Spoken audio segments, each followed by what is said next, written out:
What if an entire ancient city did not fall to war, fire, or plague, but was deliberately sentenced to vanish beneath rising water, its streets, temples, and homes erased in silence? Shicheng, once a living, breathing city with centuries of history carved into stone, did not die by accident. It was drowned on purpose, and that decision still echoes beneath the surface today. In the first moments, nothing seemed extraordinary. Life in Shicheng moved at its familiar rhythm. Markets opened. Children ran through stone gateways.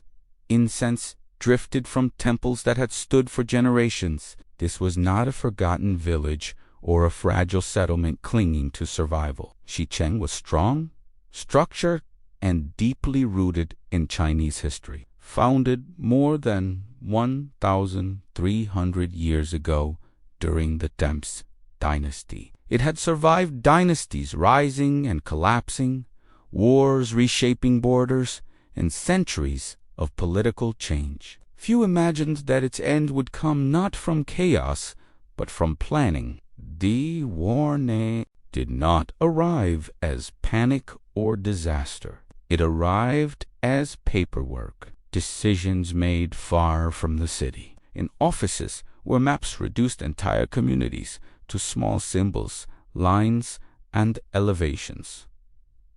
Shicheng's fate was sealed not by nature but by policy. A massive hydroelectric project promised energy, progress, and modernization. Somewhere in those calculations, the city became expendable. At first, residents were told it was necessary, sacrifice for the greater good. The language was technical, distant, almost sterile. Numbers replaced names. Megawatts outweighed memories. What was not openly discussed was the emotional cost, the psychological rupture of knowing that your home, your ancestors' homes, the streets that shaped your identity, would soon exist only underwater. As the plan advanced, unease spread quietly. Families faced an impossible reality. There would be no gradual decline, no chance to rebuild nearby. Shicheng would be erased in a single, irreversible act. The water would rise, and everything familiar would be sealed beneath a man-made lake.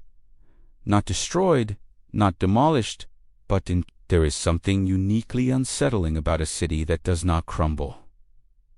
Shicheng was not burned or flattened. Its walls were left standing. Its archways remained intact. Its carvings stayed sharp. The water would preserve what human decisions condemned. That contrast between preservation and loss is what makes Shicheng so haunting. A city frozen in time, unreachable, watching from below. As relocation began, silence replaced protests. Some residents complied because resistance felt useless. Others because refusing meant losing everything without compensation. Entire communities were uprooted, scattered to unfamiliar places, carrying memories no longer anchored to physical space. When the final evacuations ended, Shicheng stood empty, waiting. Then the water came. Slowly at first, streets disappeared, courtyards filled. Temples sank beneath the surface. The city did not fight back. There was no explosion, no dramatic collapse, just a steady, quiet drowning. Within days, Shicheng was gone from the world above, transformed into a submerged ghost town. What makes this story deeply unsettling is not only what was lost, but what remains. Beneath the lake, Shicheng still exists. Doorways, staircases, stone lions, guarding nothing. In the darkness, the city waits, untouched by weather, untouched by time, holding secrets that were never meant to be sealed away. And this raises a disturbing question. If Shicheng could be sacrificed so easily, how many other cities shared the same fate, rewritten as footnotes in the name of progress? And more importantly, what does it say about the value of history when it stands in the way of development? Before we explore what divers would later discover beneath the surface, before we uncover why Shicheng remained hidden for decades, one question lingers in the water above it. Was this truly progress, or was it a quiet erasure disguised as necessity? If this story is already making you uncomfortable, that reaction matters. Stories like Shicheng force us to confront how easily entire cities, cultures, and human lives can be reduced to numbers on a planning document. Understanding what really happened beneath that water is not just about history,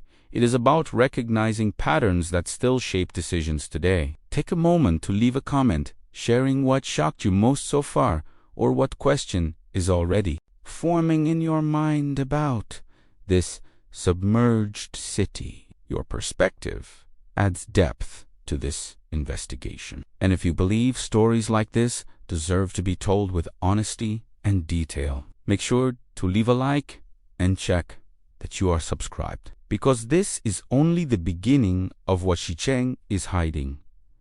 The official explanation for what happened to Shicheng sounds clean, rational, and efficient. A hydroelectric dam was needed. A reservoir had to be created. Energy would power cities far away. On paper, it was a success before it even began. But when you slow the story down and examine the decision itself, an unsettling detail emerges. Shicheng was not destroyed because there was no alternative. It was destroyed because it was convenient. In the years leading up to the flooding, China was racing toward modernization. Electricity meant factories. Factories meant jobs. And jobs meant stability for a growing population. Hydroelectric power was framed as progress made visible, a symbol of national strength. In this climate, history was not an asset. It was an obstacle. Ancient cities, like Shicheng, did not fit neatly into 5-year plans or economic projections. They were silent, heavy, and impossible to quantify. The decision to flood the valley was made far from the people who lived there. Engineers studied elevation maps. Officials evaluated cost efficiency. Committees discussed timeline. At no point did the stone gates of Shicheng appear as more than a variable. This distance between decision and consequence is critical. When those who choose do not stand to lose, loss becomes abstract. Residents were informed, not consulted. Notices arrived explaining relocation schedules, compensation plans, and deadlines. The language was firm but restrained, offering no space for debate. Some families were given new housing. Others received money that barely reflected what they were leaving behind. What could never be compensated was continuity. Ancestral homes, burial sites, local temples, and shared memory cannot be packed into trucks. As the deadline approached, a strange emotional paralysis set in. Protest felt dangerous. Acceptance felt hollow. Many residents focused on logistics rather than grief, because grief offered no solutions. This is a pattern seen repeatedly in forced relocations. When the outcome is unavoidable, people conserve energy by suppressing resistance. Silence becomes survival. One of the most disturbing elements of Shicheng's story is how methodical the process was. There was no panic evacuation, no emergency sirens. People left in orderly stages. Furniture was moved. Doors were locked for the last time. Some residents reportedly marked walls or door frames.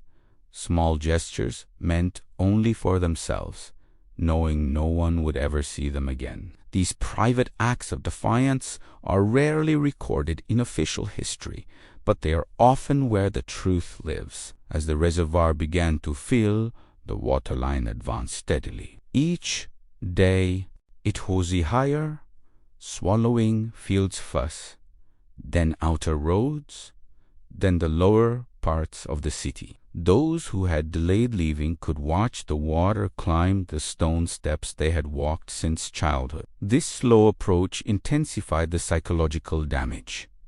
Sudden disasters shock. Slow ones haunt. What is rarely discussed is that Shicheng did not have to be preserved underwater.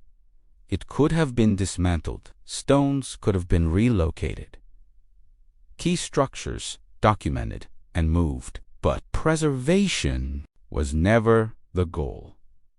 Efficiency was leaving the city intact beneath the water required less time, less labor, and fewer complications. The city was not valued enough to save, but it was too expensive to erase properly. This creates a disturbing contradiction. Shicheng was important enough to survive centuries of history, yet disposable enough to vanish without ceremony. The state gained power generation. The nation gained infrastructure. But something irreplaceable was quietly buried, and with it, the understanding that progress does not have to mean erasure. Years later, when divers would finally descend into the depths, they would be shocked by how complete the city remained. But that discovery only deepened the question. If Shicheng could survive intact underwater, why was there no effort to preserve it above ground? The answer points back to that original moment of decision, when value was measured only in output, before it became a submerged ghost town, before it was reduced to coordinates beneath a reservoir.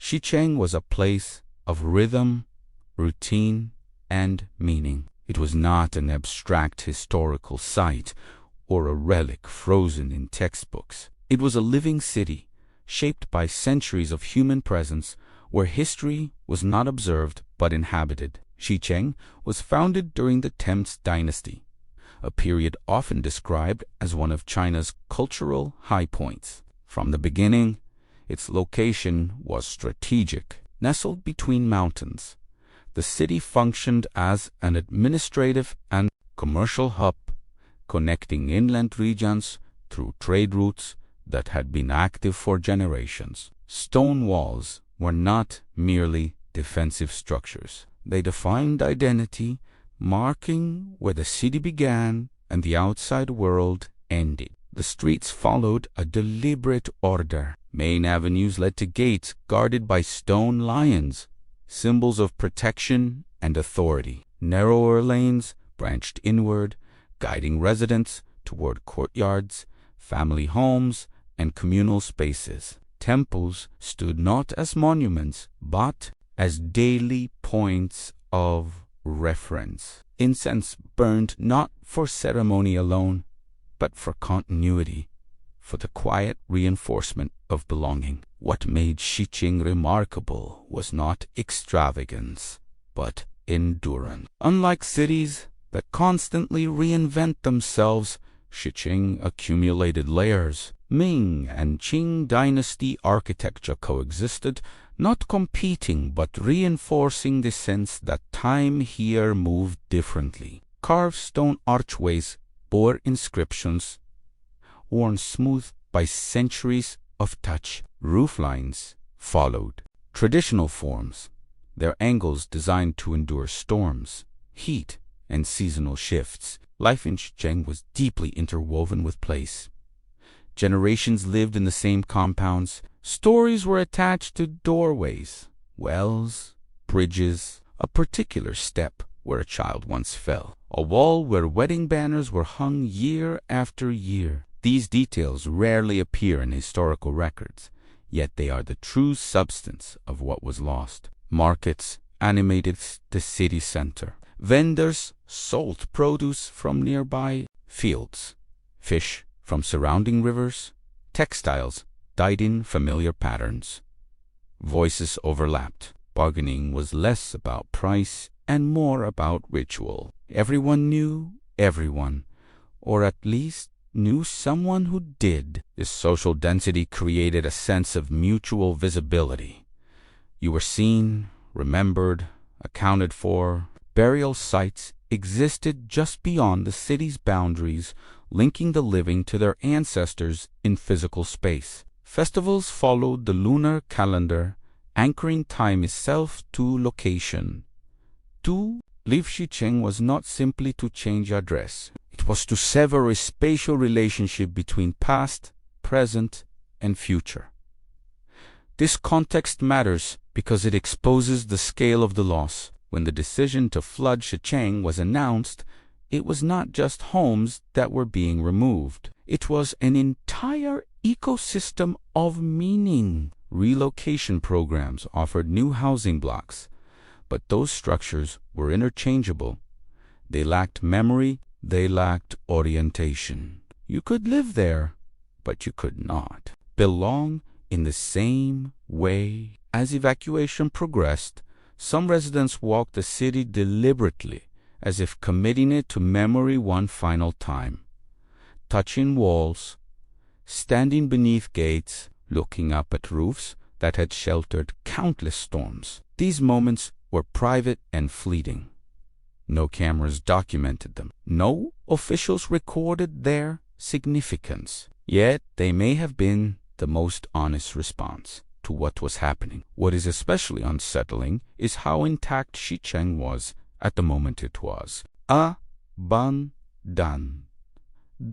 There was no decay, no collapse, no sign that time had defeated it. The city was stable, functional, and alive until the moment it was emptied. This makes its disappearance feel less like an ending and more like an interruption. When the water eventually covered Shicheng, it did not erase these details. It sealed them. The city below the surface is not a ruin in the traditional sense. It is a paused environment, a snapshot of life stopped mid-sentence. That is why decay later would describe it as haunting rather than destroyed. The moment the water began to rise, Shicheng crossed an invisible line. Up to that point, the city's fate had existed in plans, notices, and deadlines. Once the reservoir started filling, the decision became physical, measurable, impossible to ignore. What followed was not chaos, but something far more disturbing. A slow, controlled disappearance. The filling of the reservoir did not happen overnight. Engineers regulated the flow, carefully monitoring levels day by day. From a technical perspective, it was a success. From a human perspective, it was a prolonged farewell, stretched into weeks. Fields vanished first, then roads, then the outer walls. Each morning brought a new boundary where water had claimed ground that had been dry the day before. For those still nearby, watching was unavoidable. People stood on higher ground and tracked the water line as if it were a living thing. Familiar landmarks became reference points. The bend in a road, the base of a gate, the first step of a temple's staircase. When those markers disappeared, something inside many observers shifted. It was no longer about relocation. It was about erasure in real time. What makes this stage of the story particularly unsettling is how quiet it was. There were no alarms, no dramatic evacuations. The city had already been emptied. All that remained were structures waiting for their turn. As water entered streets and courtyards, it moved, gently, reflecting roofs and doorways like a distorted mirror. For a brief period, Shicheng existed twice, once in stone and once in reflection. Inside homes, objects were left exactly where they had last been used. Shelves still held bowls and jars. Doorways stood open or closed according to habit, not instruction. Temples still faced their courtyards. This absence of disruption is what gives later underwater footage its power. It does not feel like a ruin. It feels like an interruption. There are reports from nearby residents who returned to the shoreline during the final days, not to retrieve anything, but simply to witness the end. Some described an urge to stay until the water covered the last visible rooftops, as if leaving earlier would mean abandoning the city twice. Others could not bear to watch and left long before the final submersion. One particularly haunting detail is how long Shicheng remained visible beneath the surface. Even after the city was technically underwater, outlines of walls, roofs, and gates could still be seen through the clear water for days, sometimes weeks. It was close enough to reach, yet completely inaccessible. A city present, but untouchable. This liminal phase, neither fully gone nor fully present, intensified the psychological impact. Shicheng was no longer a place you could enter, but it was not yet a memory. It existed in suspension, creating a sense of unfinished loss. That feeling is difficult to resolve because there is no moment of closure, no final collapse, no clear ending. From an administrative perspective, the operation was considered complete once the reservoir reached its intended level. From that point on, Shicheng disappeared from official concern. Maintenance focused on the dam. Energy production began. Reports highlighted output and efficiency. The city beneath the water was no longer part of the narrative. But the silence that followed is telling. There were no commemorations, no preserved sections above water, no public acknowledgement of what had been sacrificed. Shicheng did not become a cautionary tale or a lesson. It simply vanished from conversation, as if naming it would complicate the story of progress. That silence lasted for decades. During that time, the city rested in darkness, preserved by the very water that erased it from view. Its streets did not crumble. Its walls did not weather. The lake protected what policy had condemned. This contradiction would later shock those who finally returned to it from below.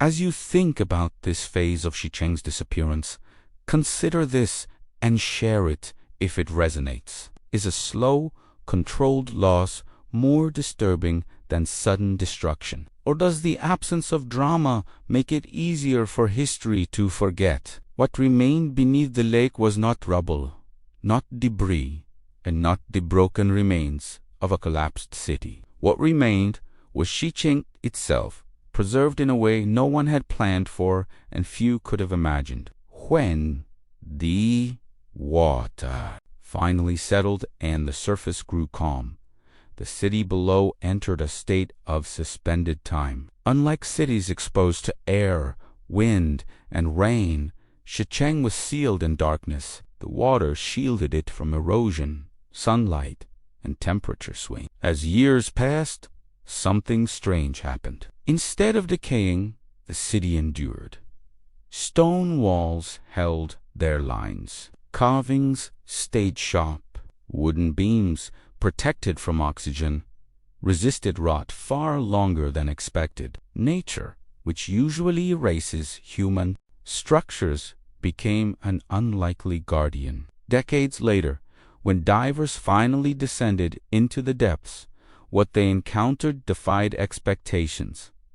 Streets were still traceable. Staircases led nowhere and everywhere at once. Gates stood upright, guarded by stone lions that had not moved in generations. Inscriptions carved during the Ming and Qing dynasties were still legible, their edges softened only slightly by time.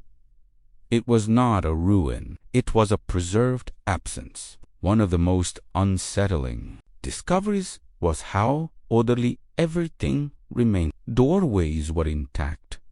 Courtyards still formed recognizable spaces. Some interiors looked as if people had stepped out and never returned. The absence of collapse created an emotional dissonance. Destruction usually brings visual confirmation. Shicheng offered none. It simply waited. Divers reported a profound sense of being watched, not by anything supernatural, but by the weight of what the city represented. Every structure seemed to insist on its former purpose. A temple still oriented toward its courtyard. A gate still defining entry and exit. Architecture does not forget its function, even when people do. This preservation exposed a deeper contradiction. If Shicheng could survive underwater with such integrity, then its disappearance was never about necessity. It was about priority. The city was not erased because it could not be saved. It was erased because saving it was inconvenient. This realization transforms Shicheng from a tragic accident into a deliberate sacrifice. Another disturbing detail emerged during early explorations. There were no markers, no plaques, no official recognition above the lake indicating what lay beneath. The city was absent, not only physically, but narratively. It existed outside public memory, known only to local residents and, later, to a handful of explorers. Silence became part of the burial. In many cultures, burial implies respect, ceremony, and remembrance. Shicheng received none of these. It was submerged without ritual, without acknowledgement, and without a public record that matched the scale of the loss. The lake above became recreational. Boats passed over temples. Fishermen cast lines where Marcus once stood. Progress moved on, untroubled by what it covered. This raises a troubling question. When a city remains physically intact but is removed from awareness, is it truly gone? Or does disappearance require forgetting as much as destruction? Shicheng challenges the idea that loss must be visible to be real. As more footage emerged over time, the city's conditions sparked fascination and unease in equal measure. People were drawn to the idea of a perfectly preserved ghost town, yet few confronted why it existed in the first place. The spectacle risked overshadowing the story. Beauty threatened to replace accountability. For decades after Shicheng disappeared beneath the reservoir, it remained largely unknown to the outside world, not because it was inaccessible, but because no one was encouraged to look for it. The lake above was presented as a symbol of achievement, a controlled body of water, powering development, supporting industry, and reshaping the region's future. What lay beneath did not fit that narrative. Official records mentioned the relocation. Statistics acknowledged the number of people moved. Reports celebrated energy output, but the city itself faded from discussion. There were no public reminders, no signs along the shoreline, no educational efforts explaining that an ancient urban center rested intact below the surface. Shicheng was not denied. It was simply excluded. This kind of disappearance is subtle and effective. When something is not spoken about, it gradually stops existing in collective awareness. New generations grew up around the lake without knowing what had been sacrificed to create it. To them, the water was natural, permanent, unquestioned. The absence of Shicheng became normal. Another reason the city remained hidden was practical discouragement. Diving in the lake was not promoted. Permits were restricted. Exploration was not illegal, but it was inconvenient enough to prevent curiosity from becoming investigation. Without incentive, most people accepted the surface reality and moved on. What makes this silence particularly striking is how well Shicheng was preserved. Unlike many submerged sites that degrade quickly, this city remained structurally sound year after year. Its invisibility was not due to collapse or decay. It was the result of indifference, layered over time. The first documented dives into Shicheng did not happen until decades later, when underwater explorers began hearing fragmented local stories, whispers of stone gates beneath the water, carvings still visible, a city frozen below. These accounts sounded exaggerated, almost mythical, until cameras confirmed them. When images finally surfaced, they challenged the official version of events. This was not debris. This was architecture. Intact streets, preserved temples. The visual evidence forced a re-evaluation. If the city still existed so completely, then its absence above water felt intentional rather than inevitable. Yet even after these discoveries, recognition remained limited. Shicheng became a curiosity, an underwater attraction for divers, not a case study in forced disappearance. The focus shifted towards spectacle rather than accountability. Photos circulated. Videos went viral. The deeper questions were often left unasked. Why was this city allowed to vanish so quietly? Why was there no effort to preserve it above ground? Why did it take decades for anyone to publicly acknowledge its condition? These questions linger because they point to something uncomfortable. Shicheng was not forgotten by accident. It was forgotten because remembering it would complicate the story of progress. There is also a psychological component to this concealment. A submerged city is easier to ignore than a ruined one. Ruins demand explanation. They provoke questions. A city beneath water feels distant, abstract, unreachable, out of sight, becomes out of responsibility. Only when explorers descended and documented what they saw did Shicheng begin to re-enter public consciousness. Even then, it returned as a mystery, not as a moral reckoning. The city was rediscovered, but the people who lost it remained largely invisible. When Shicheng finally re-emerged in the public imagination, it did not happen through official acknowledgement or historical correction. It happened through contradiction. What authorities had framed as a necessary, resolved project was suddenly confronted by images that told a different story. Divers did not find chaos beneath the lake. They found intention, structure, and unsettling completeness. Official narratives had long implied finality. The city was gone. The matter was settled. Progress had moved on. But the underwater discoveries disrupted that certainty. Stone gates still stood upright. Decorative reliefs remained sharp. Entire streets could be followed from beginning to end. These findings made one thing clear. Shicheng had not been destroyed. It had been hidden. This is where the gap between explanation and reality becomes impossible to ignore. The official justification emphasized necessity and inevitability, yet the physical evidence suggested preservation was possible, even accidental, if water could protect the city so effectively. Then alternatives to permanent loss had existed.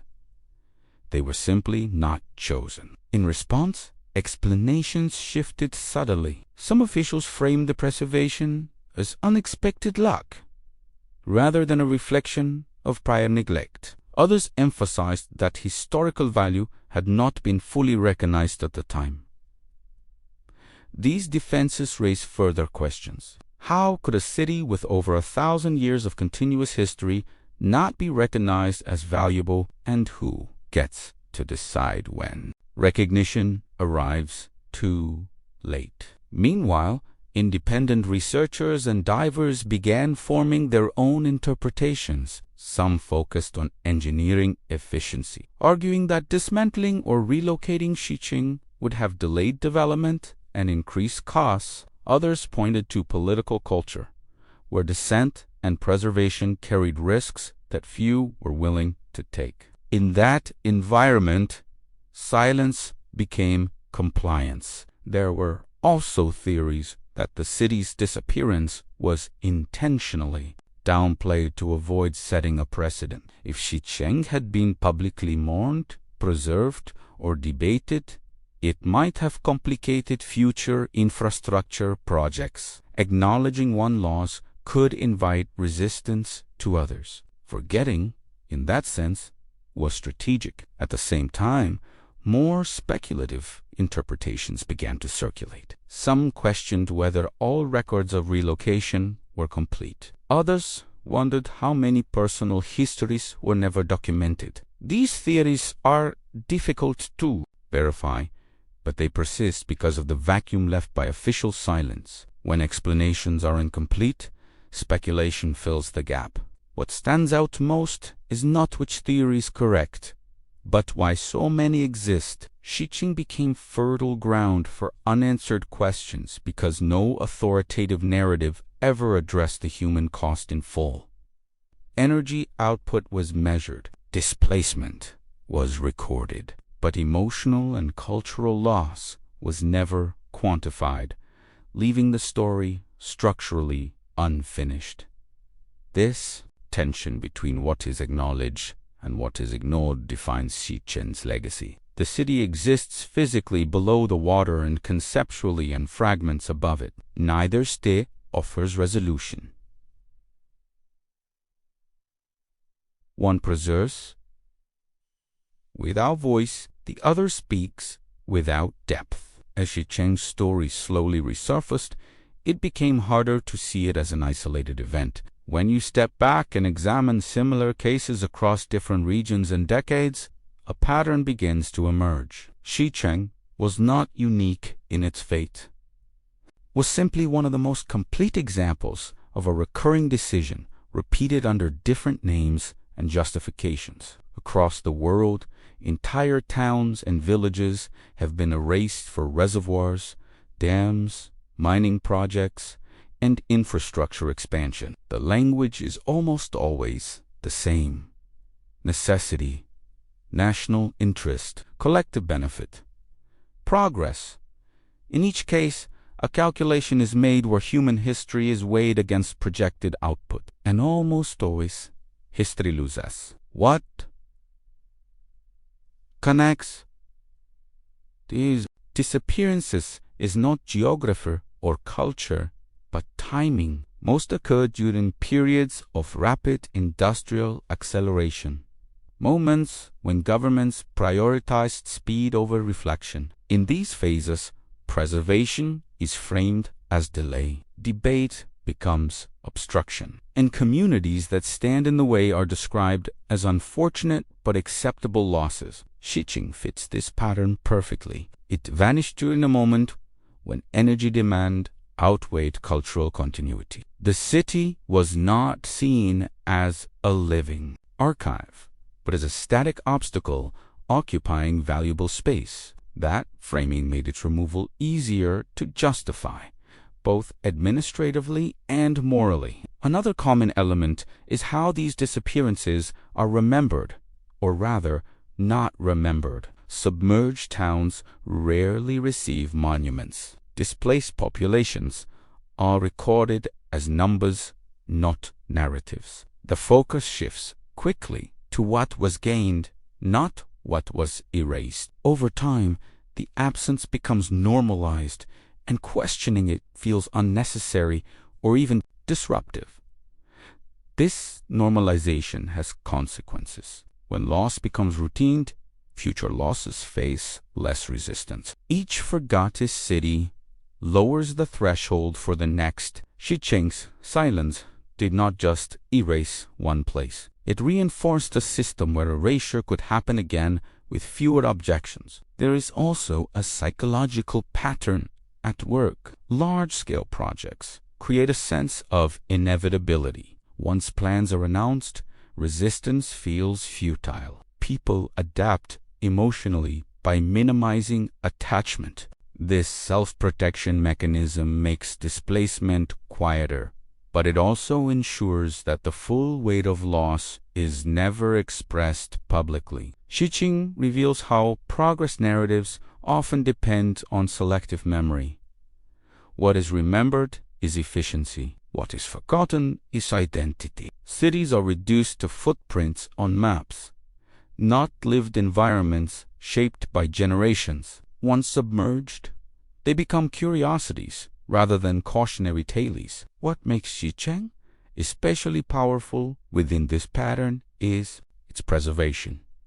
It forces a confrontation. Unlike cities that were demolished or scattered, Shicheng remains intact, silently challenging the idea that its disappearance was unavoidable. It exposes the gap between what was possible and what was chosen. This realization invites a broader question that extends beyond one city. How many places have been sacrificed without leaving a trace strong enough to question the decision? And how many more will follow the same path because previous losses were never fully acknowledged? What Shicheng ultimately forces us to confront is not just the loss of a city, but the quiet psychological aftermath left behind when an entire place is erased. Long after the water settled and the headlines faded, something less visible continued to ripple outward, a form of collective disorientation that rarely appears in official records. For the people who were relocated,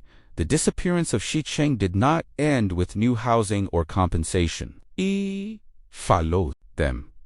Many carried a persistent sense of rootlessness, a feeling that their personal history had been disconnected from physical space. When a city vanishes, memory loses its anchor. Stories that once had locations become abstract. Identity, once reinforced by place, becomes fragile. This kind of loss is difficult to articulate because it has no single moment of impact. There is no anniversary of destruction, no visible ruin to point to. Instead, there is a slow erosion of continuity. Children grow up hearing about a city they can never visit. Elders describe streets and gates that exist only in memory. Over time, these stories feel less real, not because they are false, but because the world offers no evidence to support them. Shicheng also reveals how easily silence can overwrite history. When there are no monuments, no plaques, no public acknowledgement, forgetting becomes effortless. The lake becomes ordinary, recreational, harmless. Its surface reflects sunlight, not loss. Visual normalcy discourages questions. Without reminders, curiosity fades. Yet beneath that calm surface, the city remains unchanged. This creates a strange tension between presence and absence. Shicheng exists physically, but not socially. It is there, but it is not allowed to matter. This dual state challenges how we understand disappearance. Something does not need to be destroyed to be erased. It only needs to be removed from conversation. There is also a broader cultural consequence. When societies repeatedly accept the disappearance of places without reckoning, they internalize a message. History is optional. Heritage is conditional. It matters only when it aligns with present goals. This mindset reshapes how future decisions are made. Each unacknowledged loss becomes a precedent. What is particularly unsettling is how easily fascination can replace responsibility. Shicheng is often discussed today as a beautiful underwater city, a diverse destination, a visual spectacle. While this attention brings awareness, it also risks aestheticizing loss. Beauty becomes a distraction. The city is admired, not mourned. This shift matters because admiration does not require accountability. Mourning does. Mourning demands questions, reflection, and change. Shicheng's greatest danger is not being forgotten again, but being remembered only as something interesting rather than something that should never have happened. As you think about this, consider what kind of memory truly honors a place like Shicheng. Is it enough to document it, photograph it, and share it? Or does remembering require confronting the systems that allowed it to disappear in the first place? Shicheng's story does not end underwater. It lingers above the surface as a warning, quiet but persistent, about the price that is often hidden behind the word progress. What happened to this city was not an anomaly. It was the outcome of a mindset that treats history as expendable when it competes with ambition. When you trace Shicheng's disappearance from beginning to end, a pattern becomes unmistakable.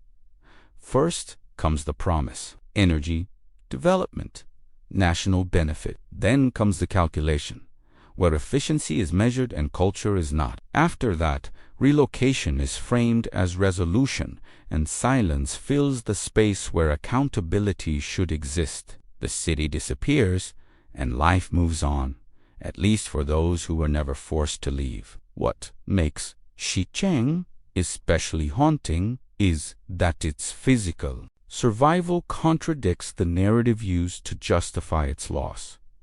The city still stands.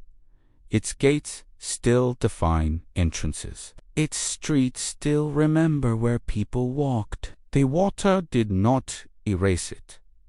Decisions did. That distinction matters because it shifts responsibility from nature to human choice. Shicheng also exposes how fragile historical memory can be when it lacks institutional protection. Without museums, preserved districts, or formal acknowledgement, even a city with over 1,000 years of history can vanish from awareness within a generation. This is not because people do not care about history, but because systems rarely encourage them to. There is a deeper discomfort here. If Shicheng had collapsed, if it had turned to rubble, its loss might feel final, tragic but complete. Instead, it remains intact, watching from below. This forces an ongoing confrontation.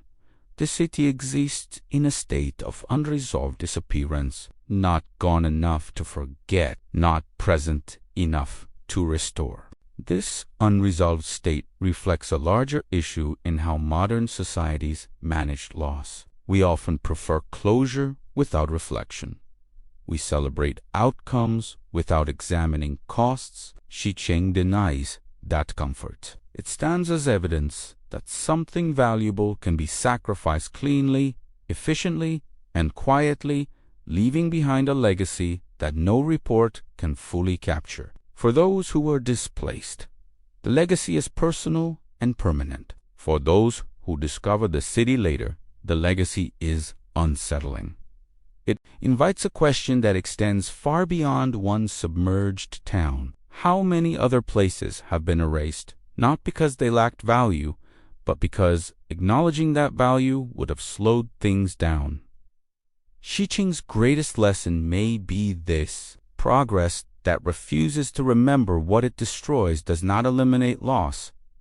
It only delays reckoning. And sometimes that reckoning waits patiently, preserved in darkness, until someone finally looks down and realizes what was left behind. Before this story truly ends, there is one final step. The question of what we do with this knowledge now, and how we choose to respond to it. If you stayed until the end of this story, you are already part of what keeps places like Shicheng from disappearing twice. Stories like this only matter if they are understood, questioned, and remembered. Take a moment to leave a comment, sharing your theory or reflection about Shicheng's fate. You can write something simple like Shicheng should never have been forgotten, or share what part of this story impacted you the most. If this investigation held your attention, make sure to leave a like and subscribe to the channel, because many other lost cities, erased communities, and buried histories are still waiting to be uncovered. And while this video ends here, the story does not. Click on the next video appearing on your screen to continue exploring the dark, forgotten places history tried to hide